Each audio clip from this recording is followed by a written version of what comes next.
स्वागत है दोस्तों, हमारे चैनल पीस स्टोरीज पर आपका हार्दिक स्वागत है। आज हम आपको एक ऐसी प्रेरणादायक कहानी सुनाने जा रहे हैं जो न केवल आपके दिल को छू जाएगी बल्कि आपके जीवन की दिशा को भी बदल सकती है।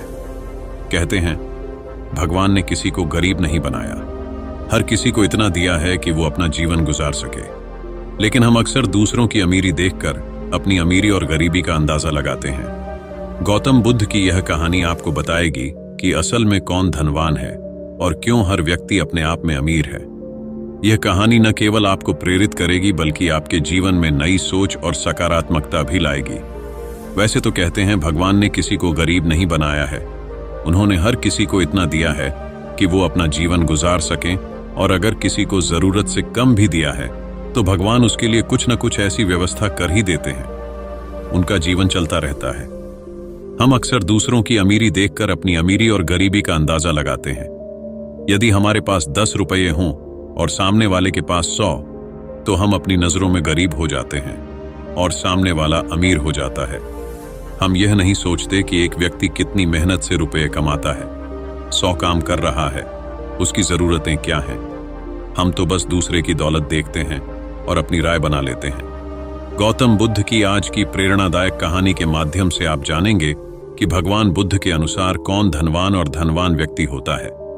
साथ ही आप यह भी समझ जाएंगे कि गौतम बुद्ध हर व्यक्ति को अमीर क्यों कहते थे। गौतम बुद्ध की कहानी आपको बहुत प्रभावित करेगी और बुद्ध की इस प्रेरणादायक कहानी से मिली सीख आपके बहुत काम आएगी। तो चलिए इस खूबसूरत यात्रा की शुरुआत करते हैं और जानते हैं गौतम बुद्ध के विचारों को, जो हमें सिखाते हैं कि असली धन क्या होता है और क्यों हमें अपनी सोच को सुधारने की जरूरत है। आइए कहानी की शुरुआत करें। एक बार की बात है, ऐसा हुआ एक राज्य के राजा ने गौतम बुद्ध को कुछ दिनों के लिए अपने राज्य में आने का निमंत्रण दिया। बुद्ध ने उस राजा का निमंत्रण स्वीकार कर लिया और अपने कुछ शिष्यों के साथ उस राज्य में चले गए। राजा ने बुद्ध से मुलाकात की और उनसे कुछ दिन वहां रहकर अपने राज्य के लोगों की समस्याओं का समाधान करने और उन्हें धार्मिक मार्ग पर चलने की शिक्षा देने का अनुरोध किया। बुद्ध ने राजा की बात मान ली और इस राज्य में 3 दिनों के लिए एक धार्मिक परिषद आयोजित करने का निर्णय लिया। गौतम बुद्ध के आगमन की खबर पूरे राज्य में फैल गई और धार्मिक सभा के पहले ही दिन बहुत से लोग आए। उसी राज्य के चौराहे पर एक भिखारी बैठा रहता था। उसे भी गौतम बुद्ध के आने की खबर थी, लेकिन वह सोचने लगा कि धर्म सभा में जाकर और यहां बैठकर उसे क्या मिलेगा। जैसे जैसे लोग आएंगे वे मुझे भिक्षा में कुछ न कुछ अवश्य देंगे। पहले दिन कई लोग आए और इस भिखारी ने अच्छी खासी कमाई की। अगले दिन फिर वही क्रम जारी रहा। भिखारी ने भीख मांगने के साथ साथ यह भी देखा कि धार्मिक सभा में जाते समय लोग उदास और दुखी हो रहे थे और उन्होंने उसे कुछ दिया भी नहीं। जब वह बुद्ध से मिलकर वापस आता है तो बहुत खुश दिखता है और खुशी खुशी भिक्षा भी देता है। यही सोचते सोचते दूसरा दिन भी बीत गया। तीसरे दिन जब बहुत कम लोग आए तो भिखारी परेशान हो गया। उसने कमाई नहीं की। उसने सोचा कि बुद्ध तो सबकी समस्याओं का समाधान दे रहे हैं, तो क्यों ना मैं भी उनके पास जाऊं और अपनी गरीबी दूर करने का उपाय पूछूं। ऐसा सोचकर वह भी धर्म सभा में गया, लेकिन वहां लंबी कतार थी। बड़ी मुश्किल से उसकी बारी आई। बुद्ध के पास पहुंचकर उसने प्रणाम किया और कहा, प्रभु, इस गांव में सभी लोग सुखी हैं और सभी लोग धनवान तथा सुख सुविधा संपन्न हैं, फिर मैं गरीब क्यों हूं?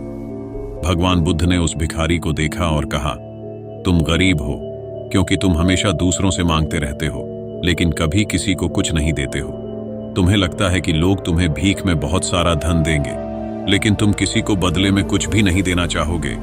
यह सुनकर भिखारी बड़े आश्चर्य से बोला, हे प्रभु, क्या मैं लोगों को कुछ दूंगा? मैं भीख मांगकर ही गुजारा करता हूं। मेरे पास देने को आखिर है क्या? बुद्ध कुछ देर के लिए चुप हो गए और कुछ देर रुककर बोले, तुम बहुत मूर्ख हो। भगवान ने तुम्हें और हम सभी को किसी को देने या दूसरों के साथ बांटने के लिए बहुत कुछ दिया है।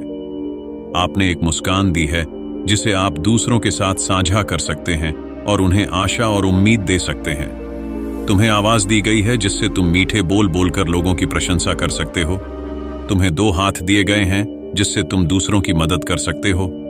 तुम्हें एक स्वस्थ शरीर दिया है जिससे तुम भीख मांगने के बजाय कड़ी मेहनत कर सकते हो। जिस व्यक्ति को भगवान ने बिना किसी कमी के ये चीजें दी हैं, वह कभी गरीब नहीं हो सकता। आप सिर्फ अपनी सोच के कारण गरीब हैं। जैसे ही आप इस सोच से बाहर निकलेंगे, आप खुद को दूसरों की तरह अमीर समझने लगेंगे और आपकी जिंदगी भी बेहतर हो जाएगी। दूसरों की खुशी देखकर अपनी तुलना दूसरों से न करें। भगवान ने सभी को अमीर बनाया है, बस जरूरत है तो अपनी सोच सुधारने की। भगवान बुद्ध की बातें सुनकर मनुष्य को अपने जीवन का मूल्य समझ में आया और वह उनके द्वारा दी गई शिक्षाओं के अनुसार अपना जीवन जीने लगा। जब हम सभी अपनी तुलना दूसरों से करते हैं या दूसरों को खुश देखते हैं, तो हमें लगता है कि हमारी जिंदगी खराब है और बाकी सब मजे कर रहे हैं। हम अपने जीवन में कभी भी अच्छी चीजों पर ध्यान केंद्रित नहीं करते हैं। हम कभी यह नहीं सोचते कि भगवान ने हमें स्वस्थ शरीर दिया है, जो सबसे कीमती चीज है।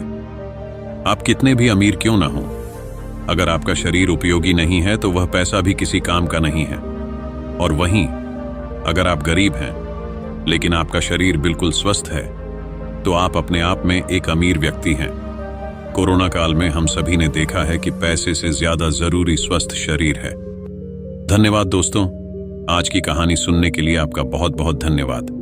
हमने देखा कि कैसे भगवान बुद्ध की शिक्षाओं ने एक साधारण भिखारी की सोच को बदल दिया और उसे अपने भीतर की समृद्धि को पहचानने में मदद की। हम सभी के पास कुछ न कुछ ऐसा होता है जिसे हम दूसरों के साथ साझा कर सकते हैं। असली अमीरी हमारे विचारों और कर्मों में होती है, न कि केवल धन संपत्ति में। अगर आपको आज की कहानी पसंद आई हो तो कृपया इसे लाइक करें, शेयर करें और हमारे चैनल को सब्सक्राइब करना न भूलें। आपके समर्थन से हम और भी प्रेरणादायक कहानियां आपके सामने ला सकेंगे। आशा है कि भगवान बुद्ध की यह कहानी आपके जीवन में भी सकारात्मक बदलाव लाएगी। अगले एपिसोड में फिर मिलते हैं एक नई प्रेरणादायक कहानी के साथ। तब तक के लिए शांति और सुकून से भरे रहें।